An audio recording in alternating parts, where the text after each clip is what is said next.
how you found that happy place, you know?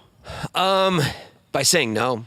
I mean, that was it. You know, I No to didn't, business or no to... just yes, and opportunities and just, you know, it's weird and it probably sounds a little too privileged, but at some point I was just chasing and then when chasing a career or chasing a paycheck through skating, because I still wanted to skate for a living, so I was just going to make it work however I could.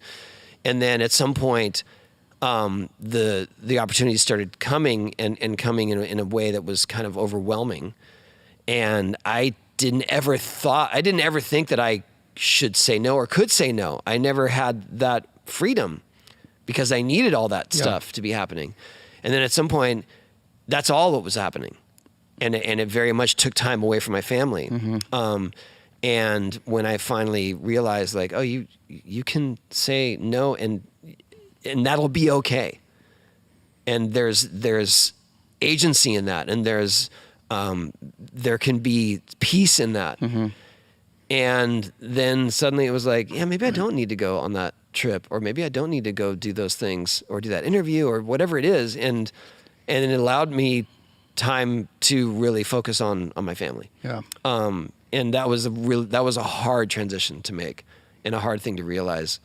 And but that's the thing, you get caught in that cycle. You get caught in that, like the carrot is dangling in front of you. You're just always going for it. There's always more. There's always more, yeah. There's always more, but there's also the stage of sacrifice that's required for all success. Sure, yeah. That now has set your whole family into this wonderful lifestyle. Yeah, for sure. And like, you know, I would never say, and I come from a different perspective because obviously I I did well and I provide for my family well.